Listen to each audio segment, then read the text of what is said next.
त्योहार यूँ प्यार से बुलाया न कर, बिन नौकरी यूँ गांव जाना अच्छा नहीं लगता। सोचे किस क्या मुंह लेकर के गांव जाए, गांव वाले भी बोलेंगे साला 2 साल तैयारी करने गया और ऐसे बिना नौकरी के आ गया। तो भाई इसमें गलती हमारी क्या है? इसमें तो सरकार गवर्नमेंट सिस्टम की गलती है ना भाई। वो टाइम से एग्जाम दे, टाइम से रिजल्ट दे, टाइम से ज्वाइन करवाए। तो क्या है, मोदी जी कहते हैं पकौड़े बनाओ, ये भी रोजगार है। पकौड़े बनाना है तो ये पढ़ाया क्यों जा रहा है? कोचिंग क्यों है? स्कूल क्यों बंद कर दो, हम लोग पकौड़े तलेंगे, मस्त खुश रहेंगे। क्या बात है, ये पैसे क्यों बर्बाद कर रहे हैं इधर? क्योंकि अगर सारे फैमिली की नजर मेरे पे ऊपर है कि हाँ मेरे बच्चे दिल्ली में पढ़ रहे, कोई अच्छी सी नौकरी लेंगे और हम लोगों का जो है घर वालों को संभालेंगे। अब सोचिए घर वाले जो है उनको हम बताते हैं कि हमारा एग्जाम ही नहीं हो रहा था, हम क्या करें? मम्मी पापा तो निराश हो जाते हैं। वो कहते हैं बेटा आ जाओ, किसानी करो तुम भी मेरे साथ आके। बताइए इतना पढ़ने का क्या फायदा? मैंने ग्रेजुएशन कर रखा है, ग्रेजुएशन मेरा हो गया है, मास्टर्स कर रहा हूँ। क्या कर रहा हूँ?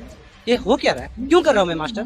इसीलिए कर रहा हूँ पकौड़े तलने के, गांव में जाके किसानी करने के लिए। मैं किसानों भाइयों को गलत नहीं कर रहा, मैं ये कह रहा हूँ कि मैं पढ़ रहा हूँ किसानी करने के लिए। किसानी करना होता है तो मैं अपने पापा के साथ गांव में रह के किसानी कर लेता बचपन से। इधर क्यों आया हूँ मैं? सोचिए 1 साल का 1,20,000 रुपए मैं देता हूँ, 1 साल का 10,000 पर मंथ हिसाब से। सोचिए कोचिंग को अलग 2 लाख रुपए मैंने दे रखा है। हाँ 2 लाख रुपए फीस है यहाँ, 2 लाख 1 लाख के करीब होता है। तो कहाँ दो कट्टे जमीन मैंने बेची है गांव में, तब ट्यूशन में एडमिशन ले पाया हूँ। अब मेरे पापा ने 3 कट्टे और जमा कर रखे हैं मेरी पढ़ाई के लिए। क्यों? कहे थे मोदी जी 2 करोड़ हर साल रोजगार। क्या है? कैसा रोजगार? कहाँ है रोजगार? कुछ नहीं है। हम तो बिहार से हैं, हमको ही भूल गए। जो स्टूडेंट वोट दे के इनको जिताए थे तो ये उनको कहते पाकिस्तान के स्टूडेंट ट्वीट कर रहे हैं, कमेंट कर रहे हैं। ये सारे इंडिया के बच्चे हैं जो कि रोजगार की तलाश में लगे हुए हैं। ये गवर्नमेंट ऐसी है कि अंदर बैठ के समोसा खाएगी, खीर खाएगी, सस्ता सस्ता संसद का, और बाहर देखो महंगाई को देखेगी। महंगाई क्या है? कुछ नहीं है, क्योंकि इनको फ्री का माल जनता के पैसे से मिलता है। पेट्रोल का रेट बढ़ाते जा रहे हैं, अपनी गाड़ी इनकी फ्री की चलती है, इनको तो पता ही नहीं आता पेट्रोल क्या भाव है। इंजीनियरिंग बीटेक करके बच्चे आते हैं और क्या मीम बनता है? यूं चने तल रहे हैं रोड के साइड में, जूते सिल रहे हैं।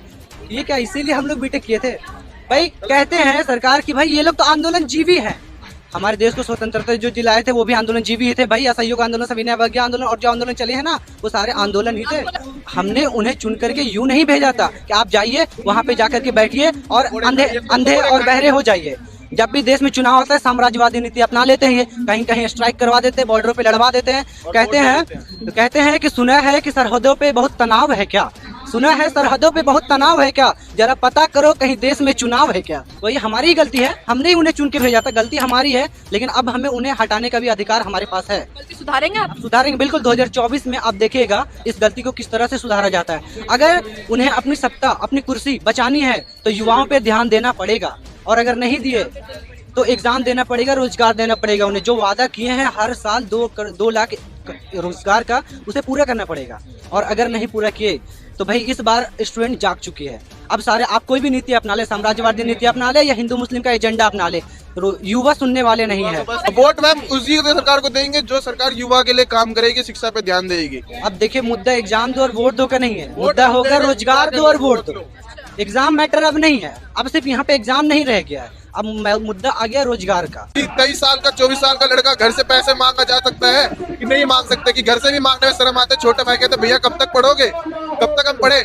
वही कहते कि भैया जॉब कर लो, पापा की भी तबीयत खराब रहती है। और इस तैयारी में हम लोग यहाँ पे आते हैं और सरकार एग्जाम टाइम टू टाइम नहीं लेती।